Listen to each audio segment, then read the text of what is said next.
오늘 성경 말씀은 예레미야 17장 5절에서 8절까지입니다. 구약 1077쪽에 있습니다. 예레미야 17장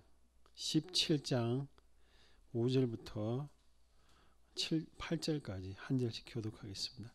구약 1077쪽에 있습니다. 하나님의 말씀은 현실을 이깁니다 라는 제목으로 말씀을 드리고자 합니다. 1077쪽입니다. 17장 예레미야 17장 5절 말씀 제가 읽겠습니다. 여호와께서 이와 같이 말씀하시니라. 무릇 사람을 믿으며 육신으로 그의 힘을 삼고 마음이 여호와에게서 떠난 그 사람은 저주를 받을 것이라.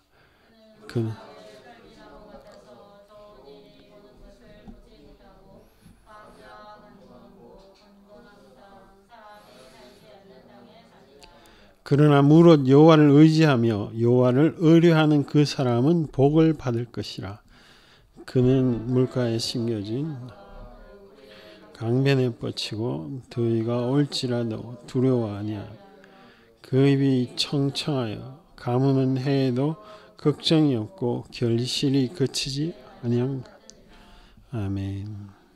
여기 하나님을 믿는 사람은 특징이 7절 8절이고 믿지 않는 또 하나님을 무시하는 사람은 5절 6절 말씀입니다. 그 사람의 특징이 있습니다. 믿지 않는 자. 무릇 사람을 믿는다. 하나님을 안 믿죠. 사람을 믿습니다. 눈에 보이는 사람에게 부탁하기도 하고 또 돈을 꾸기도 하고 여러 가지 사람을 믿습니다. 그리고 자신의 힘을 믿습니다. 육신의 힘. 내가 건강하니까, 또 건강히 하지 않으면 내가 돈이 있으니까, 아니면 돈이 없더라도 내가 은행장이나 또 정치인이나 아는 사람들이 있으니까, 또 우리 아버지가 또 아주 유명한 사람이니까 이렇게 자신의 어떤 것을 믿는 사람입니다. 세 번째로 그 사람의 인생은 여호와를 떠나 있습니다. 자신의 목적을 위해서 살아가기 때문에 하나님하고 아무런 상관이 없는, 하나님을 교회를 다닐지도 모르죠. 그러나 그 마음에는 자기의 소원을 이루기 위한 것이 가득 차 있습니다. 그와 반대로 하나님을 믿는 사람은 7절 말씀에 보면 무릇 여호와를 의지한다. 여호와를 의지한다. 그리고 두 번째로 여호와를 의뢰한다. 의뢰라는 말은 부탁한다. 이런 말입니다. 소송을 할 때 변호사에게 의뢰인이라고 그러죠. 내 사건을 이렇게 부탁하는 그런 것을 의뢰한다. 이렇게 이야기를 할 수가 있습니다. 그러면 7절 말씀에 여기 여호와를 의지한다는 그 의지라는 게 도대체 구체적으로 뭘 말씀하고 있느냐? 의지하는 사람의 특징이 있습니다. 내가 그 사람을 의지하는 것은 그 사람이 이 현실을 보다 더 크게 보인다는 거죠. 내가 돈이 없지만 우리 아버지가 100만 장자 100억 가지고 있어. 그러면 제가 돈이 없는 행동을 하지 않습니다. 부탁만 하면, 우리 아버지 전화만 걸면 돈을 온라인이든 온라인이 아니래도 달라고 하면 주실 테니까, 내가 이 어려운 상황을 그냥 넘어가거나 그러지 않는 분이 우리 아버지니까, 그런 믿음과 생각이 있기 때문에 절대로 돈 없이 이렇게 구걸을 한다든가 이런 행동을 하지 않습니다. 역대하 16장 7절 8절에 보면, 여기에 보면 아사 왕을 향해서 선지자 하나니가 이런 이야기를 합니다. 뭐라고 하느냐니까, 왕이 하나님 여호와를 의지하지 아니하였으므로 아람 왕의 군대가 왕의 손에서 벗어났다. 당신이 어떻게 할 수 없다. 이런 이야기입니다. 그런데 그 전에 구스 사람과 룹 사람의 군대는 숫자가 너무 많았는데 말과 병거가 심히 많지 아니하여더이까. 그러나 왕이 여호와를 의지하였으므로, 여호와를 의지했기 때문에 아무리 숫자가 많아도 하나님이 이렇게 물리치게 하셨다는 겁니다. 의지한 사람의 첫 번째 특징이 현실만 보지 않습니다. 현실도 보지만 현실에서 역사하시는 하나님을 더 봅니다. 하나님을 더 의지합니다. 의지하니까 현실보다 하나님이 보이지 않겠습니까? 제 주성민이라는 목사님이 있어요. 일산 금남교회 목사님인데요. 이분이 좀 인생을 독특하게 사셨습니다. 자기 어머니가 매일 이렇게 자기 보고 기도를 해주다가 그게 너무 싫은 거예요. 근데 어머니는 그 시간이 제일 행복하다 보니까, 그러니까 어머니가 사모님입니다. 그 농원천교회. 그런 어느 날 보니까 이렇게 기도하는데 어머니가 자기 위에 이렇게 탁 쓰러져가지고 이렇게 계속 있는 거예요. 그래서 어머니가 자기는 싫지만 행복하다고 그러니까 참았는데 보니까 어머님이 기도하시다가 돌아가신 거예요. 그런 자기의 어떤 그 사건이 있기 때문에 이분이 목사님을 되고자 합니다. 그런데 계속 떨어지는 게 시험에 10번 정도 떨어져 가지고 자기가 가르치는 학생은 벌써 대학생이고 또 신학교 와가지고 전도사인데 자기는 여전히 교사예요. 그러다가 10년 만에 이제 신학교 와가지고 교회를 개척했는데 교회가 어느 정도 크니까 성도들이나 목사님 생각에도 교회를 지어야 되겠다 이런 마음이 들었는데 이분이 놀랍게도 첫 번째 한 일이 뭐냐면 재정 담당하시고 이런 목사님 그 집사님한테 불러가 우리 교회 지금 남아있는 돈이 얼마냐 그 몇천만 원이다 이랬는데 교회를 지으려면 몇 억이 들어가요. 몇십억 훨씬 더 많은 돈이 들어가요. 근데 그 남은 교회의 재정 돈을 전부 가난하고 이런 사람들한테 다 주라고 다 지원하고 잔고를 아예 없애버리라고 이랬습니다. 없앴어요. 실제로. 그러고 나서 교회를 짓기 시작했습니다. 이 목사님이 무슨 이유로 그런 행동을 합니까? 아니 재정 교회를 지으려면 제일 먼저 필요한 게 돈입니다. 어쨌든 사람을 사고 건축 자재도 사고 이래야 되는데. 근데 왜 아예 있는 돈도 다 없애버립니까? 배수진을 친 거죠. 하나님이 안 도와주면 이건 아예 교회를 지을 수가 없다는 거지. 그러니까 하나님보다 더 현실보다 하나님을 더 크게 생각하고 해결책이 하나님이라는 거예요. 현실 속에 하나님이 뭐 보여야지 느껴져야지 하나님을 따라가죠. 하나님이 안 느껴지는데 뭘 하나님을 따라갑니까? 하나님이 안 보여지면 당연히 오늘 말씀대로 사람을 믿고 육신으로 자신의 힘으로 살며 그 삶은 하나님께 떠난 삶을 삽니다.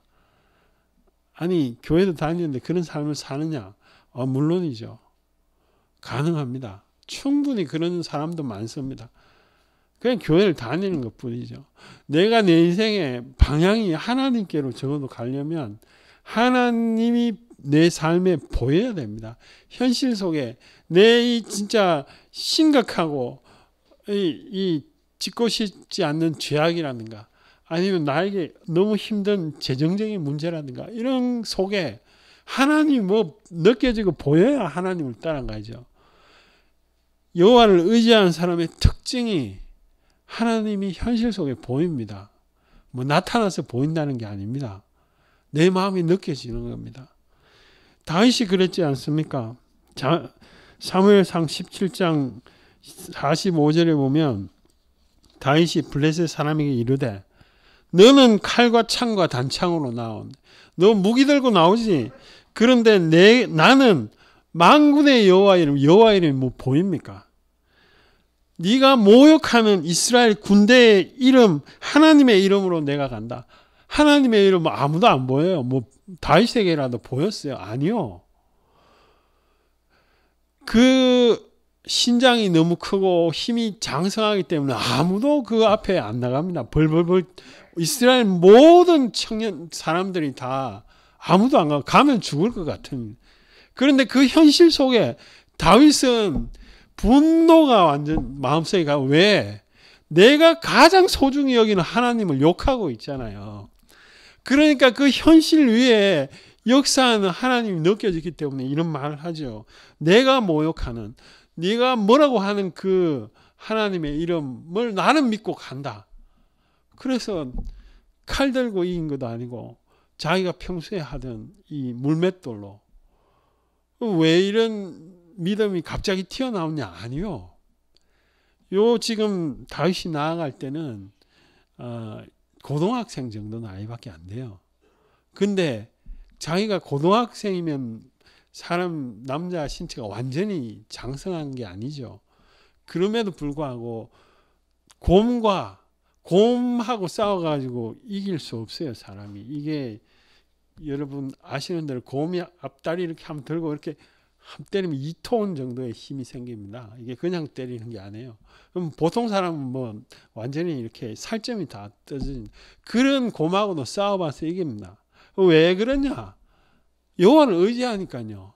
말로만 의지한 게 아니고 여호와가 자꾸 느껴지니까, 현실 속에 느껴지니까 그 힘으로 하나님 앞으로 그 현실을 이겼다는 것이죠. 두 번째로 7절 말씀에 보면 여호와를 의뢰하는 사람은 복이 있다라고 이야기를 합니다. 여호와 하나님께 부탁하는 사람이죠. 부탁하는 사람은 힘이 있다. 느헤미야가 그 북쪽에 랍사게가 쳐들어왔을 때 역대하 32장 7절 8절에 이 백성들이 두려워 자꾸 떨고 있어요. 왜냐하면 그 예루살렘 뭐 거기 그 동네가 그렇게 큰 성이 아닙니다. 우리 옆에 있는 화성보다 훨씬 작아요. 그 조그마한 동네에 있는데 그 동네를 다 에워싸고 있으니까 얼마나 두렵겠습니까? 그런데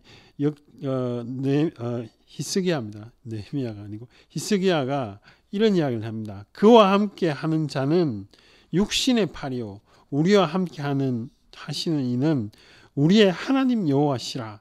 반드시 우리를 도우시고 우리를 대신하여 싸우리라. 이게 말하기가 쉬운 이야기 아닙니다. 왜냐하면 자기들 죽인다고 칼하고 창을 다 들고 생명이 달린 문제입니다. 그런데 그 백성들을 다 모아놓고 하는 말이 반드시 우리를 도우신다. 왜? 히스기야가 하나님께 기도를 했고 하나님의 그 감동이 있으니까. 그런 이야기를 듣자 백성들이 유다왕 히스기야의 말로 안심을 했다라고 이야기합니다. 뭘 보고 안심을 했느냐? 그 왕이 하는 말을 듣고 그 하는 말이 뭐냐? 보이지는 않지만 분명히 역사하시는 그 하나님이 뭐 대책이 뭐예요? 몰라요. 그러나 딱 하나 아는 거는 하나님이 도우신다. 하나님이 그냥 내버려 두지 않는다.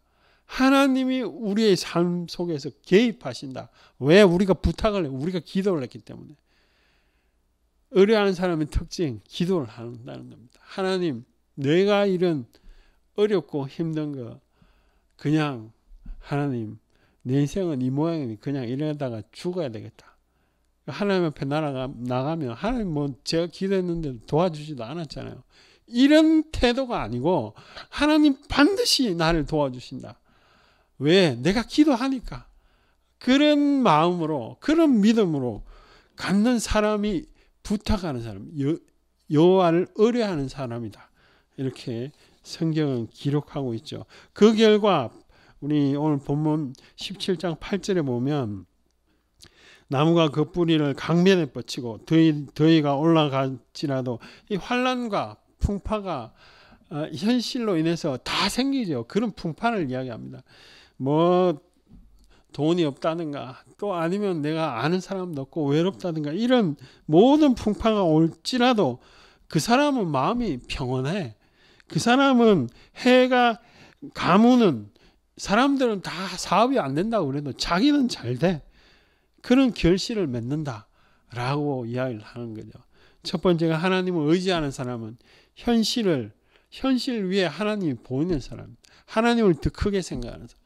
두 번째로 의뢰하는 사람은 뭘 부탁을 하려면 그 사람 앞에 말을 해야 되는, 기도한다는 거죠. 그렇게 하려면 도대체 실제적으로 어떻게 해야 되느냐? 요 본문 말씀과 거의 똑같은 말씀이 시편 1편 말씀입니다. 우리 시편 1편을 한번 찾아보십시다. 시편 1편 말씀에 보면 복 있는 사람과 아시는 대로 악인을 딱 구별해 놓고 그 사람에 대해서 이야기를 하죠.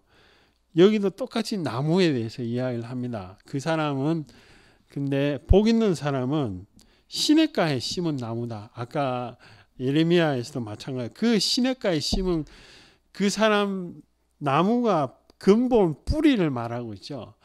그와 똑같이 그 뿌리가 강변에 다 있는 것을 여기 시편 기자가 뭐라고 하느냐? 1편 2절 말씀 우리 같이 한번 읽어보겠습니다. 시작. 오직 여호와의 율법을 즐거워하여 그의 율법을 주야로 묵상하는도다.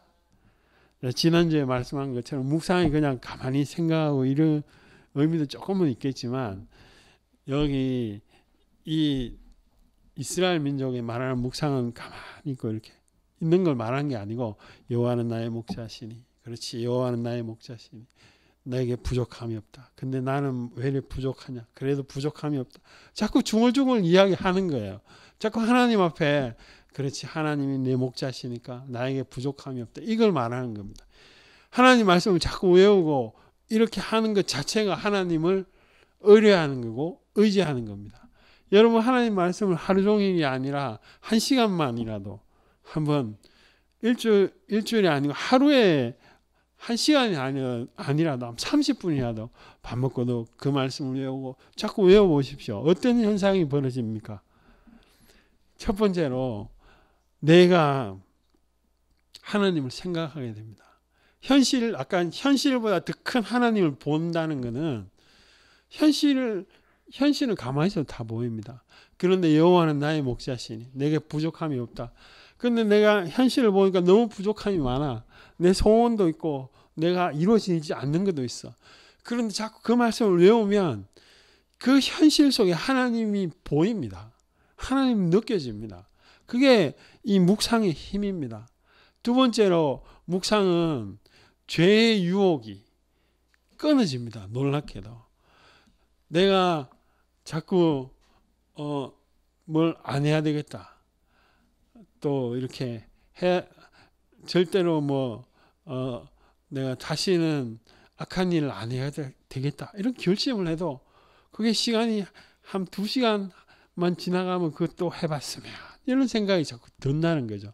그런 생각이 자꾸 듭니다. 인간이. 그런데 하나님 말씀을 자꾸 외우면 그게 진짜로 그럴 생각이 안 들어요. 왜? 그 말하는 것을 누가 제일 먼저 듣느냐 하면 내가 제일 먼저 듣습니다. 다른 사람이 듣는 게 아니에요. 내가 여호와는 나의 목자시니 내게 부족함이 없다 라고 말하면 그 말은 내가 제일 먼저 듣습니다. 그런데 내가 하는 말보다 더 듣고 계시는 분이 누구냐? 하나님이십니다. 그래서 그 마음에 역사를 한다는 거죠. 제가 한 청년을 상담한 적이 굉장히 오래된 적이 있는데 혼자 있을 때 자꾸 그 컴퓨터에 좀 야한 그런 영상들을 자꾸 본다는 겁니다. 제가 그걸 안 봐야지. 아무리 해도 안 되는 거예요. 이 친구가 그래도 교회 다니고 양심의 가책이 있어가지고 그 컴퓨터를 막 없애기도 했어요. 근데 또 보고 싶어 더 좋은 컴퓨터 사와가지고 또 보고 그런다고 그러더라고요. 제가 그랬습니다. 너 계획표를 가져오라. 혼자 있을 동안에 내가 그걸 안 하려고 계획표를 가지고 오고 제일 중요한 거는 네가 말씀을 자꾸 외워라. 그 마음이 들 때마다 외워라. 소리 내고 외우고 자꾸 외워라. 그랬는데 자기가 그런 혼자 있는 시간에도 되도록이면 혼자 있지 말고 근데 혼자 있는 어쩔 수 없는 시간에는 하나님 말씀을 자꾸 외우고 또 기도하고 그래라. 그랬더니 이 친구가 놀랍게도 그런 시간들에 잘 이렇게 넘어가고 새로운 또 말씀에 대해서 재미를 붙여가지고 이렇게 회복되고 오히려 은혜가 충만한 것을 제가 본 적이 있습니다. 혼자 가만히 있으면 인간이 하나님을 찬양해야 되겠다 이러지 않습니다. 혼자 가만히 있으면 내가 왜 이럴까 이러다가 나중에는 뭐 우울하기도 하고 또 내가 오히려 하나님보다는 정말 내가 그냥 돈이나 벌어가지고 내 좋아하는 것 그렇게 사는 게 인생의 최고의 낙이다 이런 생각으로 직행합니다. 그럴 때 어떻게 했냐 아침에도 하나님 말씀을 읽고 외우고 이러면 그런 무의식적이고 죄의 유혹으로부터 이깁니다.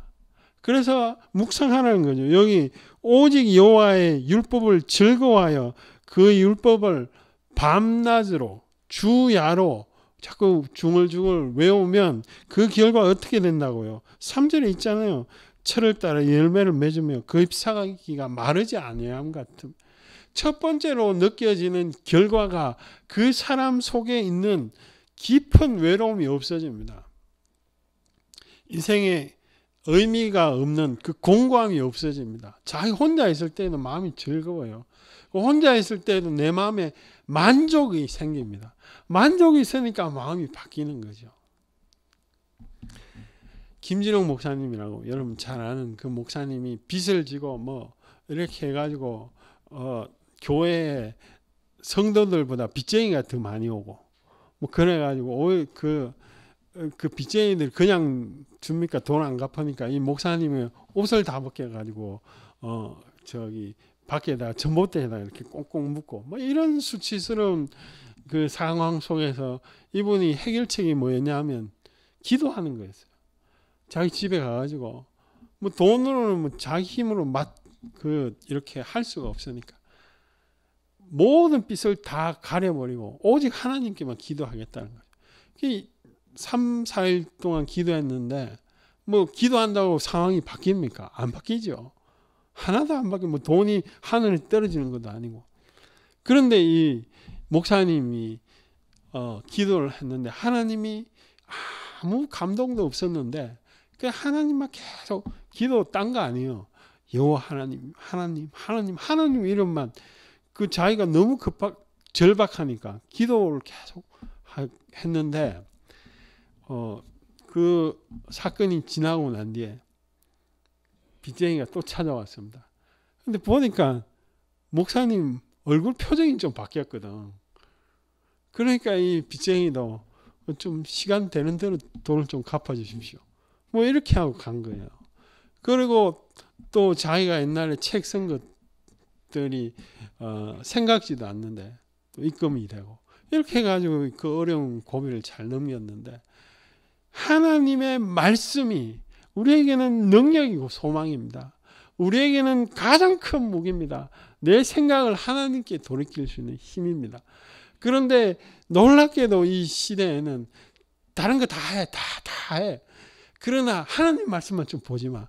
이러는 시대입니다. 아니 성경 말씀에 예수 믿는 사람의 가장 큰 힘이고 능력이 되는 이 성경 말씀만 보지 말라는 거예요. 성경 말씀 안 보면 도대체 우리가 무슨 힘과 능력으로 이 현실을 이길 수 있겠습니까? 불가능합니다. 저도 냉장고 앞에 말씀이 옛날에 붙여놓은 청년 때 받은 그 말씀을 아직도 붙여놓고 있습니다. 아직도 잘 안 이루어졌거든요. 그러나 그 말씀이 나는 이루어질 줄 알고 그 붙여놨습니다. 제가 그 3월달인가 이렇게 A4 용지에 출력해가지고 또 거기도 말씀을 붙여놨습니다. 왜냐? 가만히 있으면 내 생각이 자꾸만 불안하고 현실 보고 좌절하고 이러니까 하나님 말씀을 보고 자꾸 외우는 거죠.